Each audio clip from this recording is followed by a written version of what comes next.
नमस्कार दोस्तों, मेरा नाम है अतुल धनगर और स्वागत है आपका मेरे YouTube चैनल गुरु ज्ञान में। आज इस वीडियो में हम बात करने वाले हैं 26 अगस्त 2020 से संबंधित करंट अफेयर्स के कुछ महत्वपूर्ण क्वेश्चंस को, और साथ में ही मैं आपको इनके बारे में कुछ महत्वपूर्ण फैक्ट्स भी बताऊंगा। और इस वीडियो का PDF लिंक आपको नीचे डिस्क्रिप्शन में मिल जाएगा, आप वहाँ से इसका PDF डाउनलोड कर सकते हैं। दोस्तों, अगर आपको मेरे वीडियोस पसंद आ रहे हैं तो आप इन्हें लाइक कीजिए, शेयर कीजिए और साथ ही साथ मेरे चैनल को सब्सक्राइब भी कीजिए। तो चलिए शुरू करते हैं आज का हमारा वीडियो। और हमारा पहला क्वेश्चन है, वायुसेना ने करियर की जानकारी हेतु हाल ही में कौन सा मोबाइल ऐप लॉन्च किया है? A my air, B my IAF, C my job या डी माई GOV।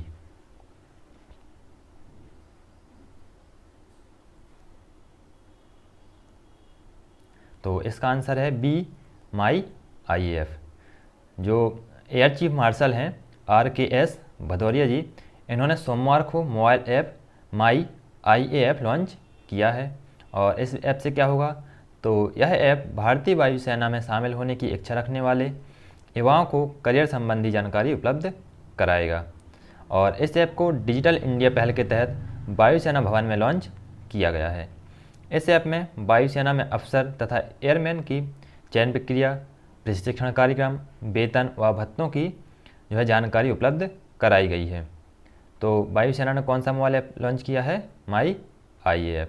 और इसमें वायुसेना के बारे में जो इसमें जाने की इच्छा रखते हैं वह इनके लिए सभी जानकारियाँ प्रदान की जाएंगी। हमारा अगला क्वेश्चन है, निम्न में से किस सोशल मीडिया ऐप ने hyper local information platform circle internet खरीदा है? ए फेसबुक, बी ट्विटर, सी शेयरचैट या डी लिंक्डइन।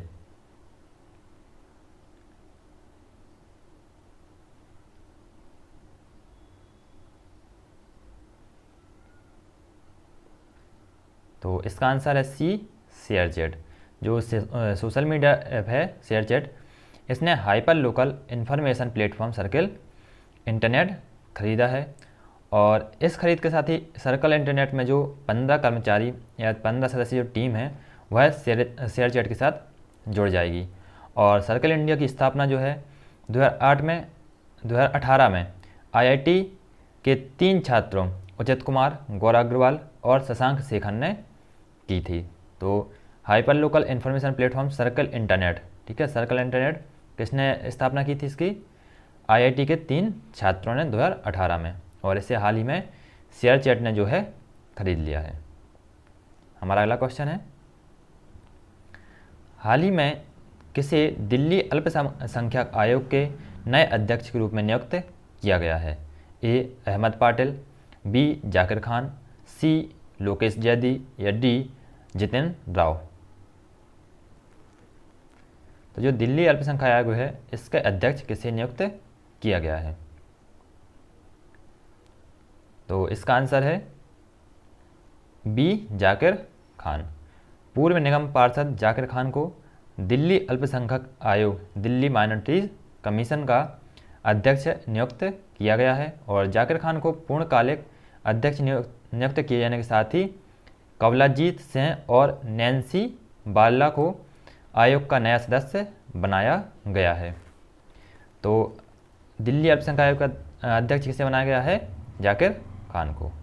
हमारा अगला क्वेश्चन है, हाल ही में सिक्किम के नामची में किस फुटबॉलर के नाम पर फुटबॉल स्टेडियम का नाम रखे जाने का फैसला हुआ है?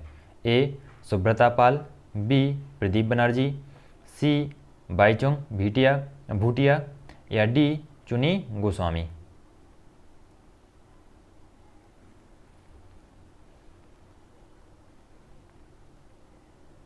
तो इसका आंसर है सी बाईचुंग भूटिया। जो भारतीय फुटबॉल टीम के पूर्व कप्तान हैं बाईचुंग भूटिया, इनके नाम पर सिक्किम के नामची में एक फुटबॉल स्टेडियम जिसका नाम होगा बाईचुंग भूटिया स्टेडियम, इसका नाम रखा जाना का फैसला किया गया है। और यह स्टेडियम भूटिया के जन्मस्थली दक्षिणी सिक्किम के तिंकी तम जिले से 25 किलोमीटर की दूरी पर स्थित होगा। हमारा अगला क्वेश्चन है, ICICI लैम्बार्ड जनरल इंश्योरेंस अब भारतीय एक्सा जनरल इंश्योरेंस के विलय के साथ गैर जीवन बीमा क्षेत्र की कौन सी बड़ी कंपनी बन जाएगी? ए पहली, बी दूसरी, सी तीसरी या डी चौथी?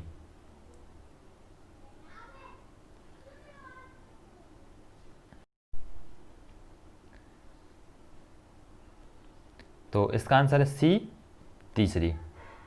जो आईसीआईसीआई लैम्बार्ड जनरल इंश्योरेंस अब भारतीय एक्स जनरल इंश्योरेंस के विलय के साथ गैर जीवन बीमा क्षेत्र की तीसरी बड़ी कंपनी बन जाएगी, और जिसके लिए हाल ही में करार किया गया है। और भारतीय इंटरप्राइजेस के पास फिलहाल भारतीय एक्सा जनरल इंश्योरेंस की 51% हिस्सेदारी रहेगी, या 51% हिस्सेदारी इसकी है। ठीक है, तो आईसीआईसीआई लैम्बार्ड जनरल इंश्योरेंस का अब भारतीय जनरल इंश्योरेंस के साथ विलय हो गया है। हमारा अगला क्वेश्चन है, हाल ही में किसने महिला ब्रिटिश ओपन 2020 का खिताब जीता है? ए जैस्मिन स्वानापुरा, बी सोफिया पोपोव, सी पोन्नानोंग फट्टोलम या डी जॉर्जिया हॉल?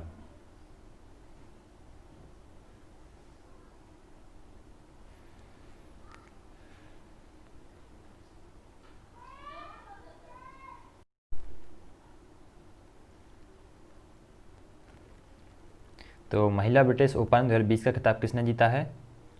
तो इसका आंसर है बी सोफिया पोपोव। हाल ही में सोफिया पोपोव महिला ब्रिटिश ओपन का खिताब जीतकर मेजर टूर्नामेंट जीतने वाली जर्मनी की पहली महिला गोल्फर बन गई हैं, और 3 शॉट की बढ़त के साथ अंतिम दौर में उतरने वाली सोफिया ने 3 अंडर 68 का स्कोर बनाया था। अंतिम दौर में 67 का स्कोर बनाने वाली जैस्मिन स्वानापुरा उपविजेता रही हैं।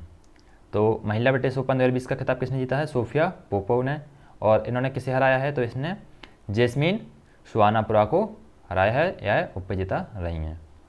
हमारा अगला क्वेश्चन है, किस राज्य सरकार ने जनजातीय बच्चों को उनकी मातृभाषा में पढ़ाने के लिए नमत बसाई कार्यक्रम चलाया है? ए असम, बी केरल, सी कर्नाटक या डी तमिलनाडु? तो जो जनजातीय बच्चे हैं उनकी मातृभाषा में पढ़ाने के लिए नमत बसाई कार्यक्रम किसने शुरू किया है? तो इसका आंसर है बी केरल। नमत बसाई कार्यक्रम को समग्र शिक्षा केरल द्वारा कार्यान्वित किया जा रहा है, और इस कार्यक्रम ने आदिवासी बच्चों के लिए घर पर ही शिक्षा की ज़रूरत को महसूस करके सैकड़ों आदिवासी बच्चों को उनकी ऑनलाइन कक्षाओं से जोड़े रखने में सफलता पाई है। और इस कार्यक्रम के अंतर्गत समग्र शिक्षा केरल ने विशेष रूप से 50 लैपटॉप वितरित किए हैं, और इसमें क्या है, प्री रिकॉर्डेड कक्षाएं हैं, एक यूट्यूब चैनल के माध्यम से संचालित की जाती हैं। ठीक है, तो जनजाति बच्चों के लिए केरल सरकार ने नमत बसाई कार्यक्रम शुरू किया है, और इसमें जो है ऑनलाइन बच्चों को पढ़ाया जाएगा। हमारा अगला क्वेश्चन है, हाल ही में किस देश के राष्ट्रपति ने काला सागर क्षेत्र में अब तक के सबसे बड़े प्राकृतिक गैस भंडार की खोज की घोषणा की है? ए ईरान, बी इराक, सी तुर्की या डी जापान?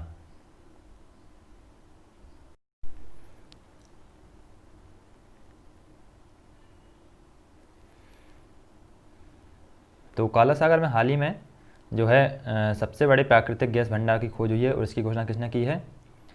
वह कहाँ के राष्ट्रपति ने की है? तो इसका आंसर है सी तुर्की। तुर्की के राष्ट्रपति जो हैं इन्होंने काला सागर में फतेह नामक ड्रिलिंग जहाज़ द्वारा खोजा गया यह गैस भंडार 320 अरब, कितना, 320 अरब क्यूबिक मीटर का है, और तुर्की द्वारा वर्ष 2023 तक इस गैस भंडार से गैस निकालकर इसका प्रयोग प्रारंभ करने का लक्ष्य रखा गया है।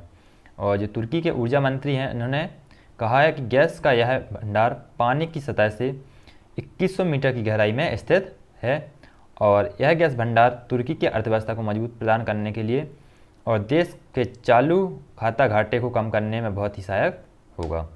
तो तुर्की के राष्ट्रपति ने जो है सबसे बड़े प्राकृतिक गैस भंडार की खोज की घोषणा की है, कहाँ पर? काला सागर में।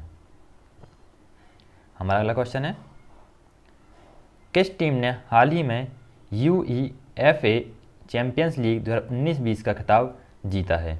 ए Paris Saint Germain, B FC Barcelona, C Bayern Munich या डी SSC नापोली। तो किस टीम ने हाल ही में UEFA चैंपियंस लीग 2019-20 का खिताब जीता है?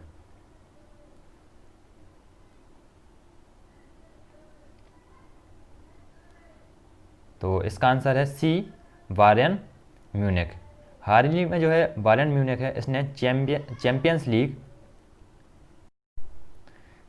लीग फुटबॉल टूर्नामेंट के फाइनल में पेरिस सेंट जर्मेन PSG को 1-0 से हराकर छठी बार यूरोपीय कप का खिताब जीता है और बायर्न की चैंपियंस लीग में है वर्ष 2013 के बाद पहली खिताबी जीत है। जबकि पिछले 9 वर्षों में खिलाड़ियों पर $1 अरब से भी अधिक जो है धनराशि खर्च करने के बावजूद भी PSG को अब भी अपने पहले यूरोपीय कप का इंतजार है। तो PSG ने अब तक जो है कोई भी यूरोपीय कप नहीं जीता है और इसे हाल ही में बायर्न म्यूनिख ने हराया है। तो बायर्न म्यूनिख ने जो है चैंपियंस लीग 2020 का खिताब 19-20 का खिताब जीता है। हमारा अगला क्वेश्चन है, केंद्र सरकार ने DRDO के अध्यक्ष जी सतीश रेड्डी का कार्यकाल कितने वर्ष के लिए बढ़ा दिया है? ए 1 वर्ष, बी 2 वर्ष, सी 3 वर्ष या डी 4 वर्ष।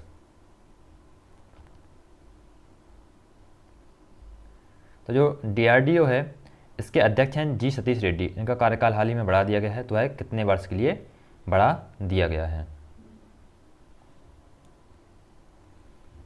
तो इसका आंसर है ए 1 वर्ष। केंद्र सरकार ने जो है DRDO के अध्यक्ष जी सतीश रेड्डी का कार्यकाल 1 वर्ष के लिए बढ़ा दिया है और जी सतीश रेड्डी ने जो है अगस्त 2018 में DRDO के अध्यक्ष पद पर इन्हें नियुक्त किया गया था और अब जो है वह 26 अगस्त 2021 तक इस पद पर बने रहेंगे और इसके बाद जो है 2 वर्षों के लिए वह DRDO के सचिव भी होंगे। हमारा अगला क्वेश्चन है, गोलमेज बैठक का आयोजन किस देश के विदेश मंत्रालय के सहयोग से भारत के विदेश मंत्री द्वारा किया गया है? ए जापान, बी थाईलैंड, सी रूस या डी अमेरिका। हाल ही में जो गोलमेज बैठक का आयोजन किया गया है तो इसमें किस देश के विदेश मंत्रालय के सहयोग से भारत के विदेश मंत्रालय द्वारा यह आयोजन किया गया है? तो इसका आंसर है B Thailand. ASEAN India network of think tank की 6वीं गोलमेज बैठक का विषय ASEAN India strengthening partnership in post COVID era था और गोलमेज बैठक का आयोजन थाईलैंड के विदेश मंत्रालय के सहयोग से भारत के विदेश मंत्रालय द्वारा किया गया था और जो हमारे विदेश मंत्री हैं कौन हैं? एस जयशंकर और थाईलैंड के उप प्रधानमंत्री और विदेश मंत्री डॉन प्रमोद बिनई ने गोलमेज बैठक का उद्घाटन जो है किया था और 6वीं गोलमेज बैठक का आयोजन का सहयोगी विकास देशों के अनुसंधान और सूचना प्रणाली में आसियान भारत केंद्र और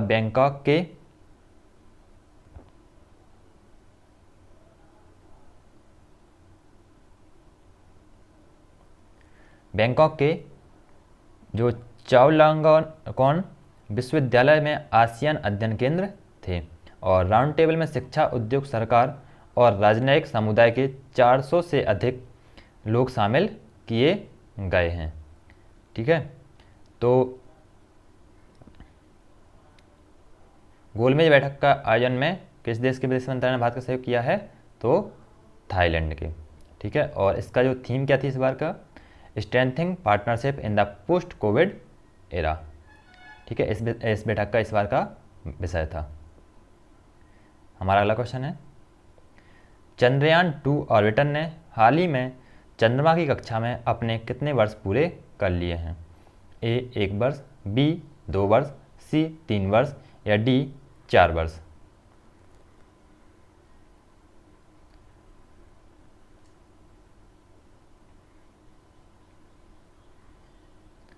तो इसका आंसर है ए 1 वर्ष। जो पिछले साल चंद्रयान 2 लॉन्च किया गया था उसमें से जो उसका जो ऑर्बिटर था उसने हाल ही में चंद्रमा की कक्षा में अपना जो है 1 वर्ष पूर्ण कर लिया है और इसरो ने कहा कि चंद्रयान 2 ऑर्बिटर पर लगे सभी उपकरण अभी वर्क कर रहे हैं। इससे पहले जो है चंद्रयान 2 था, वह मिशन जो है सक्सेस नहीं हो पाया था, लेकिन उसका जो ऑर्बिटर है वह सक्सेसफुली चंद्रमा की कक्षा में प्रवेश कर गया था। और उपकरण जो है अभी वर्क कर रहे हैं, इसके जो हैं लगे हुए उपकरण, और लगभग 7 वर्षों तक इसे चालू रखने के लिए ऑर्बिटर पर पर्याप्त ईंधन उपलब्ध है। और चंद्रयान 2 ऑर्बिटर ने 1 साल में चंद्रमा के चारों ओर जो है 4400 से अधिक परिक्रमाएं पूरी कर ली हैं। ठीक है, तो चंद्रयान 2 का जो ऑर्बिटर है उसने चंद्रमा की कक्षा में 1 वर्ष पूरा कर लिया है, और इस बीच इसने कितने चक्कर लगाए हैं? 4400 से ज़्यादा। तो ये था हमारा आज का करंट अफेयर। अगर आपको मेरा वीडियो पसंद आया तो आप इसे लाइक कीजिए, शेयर कीजिए और साथ ही साथ मेरे चैनल को सब्सक्राइब भी कीजिए।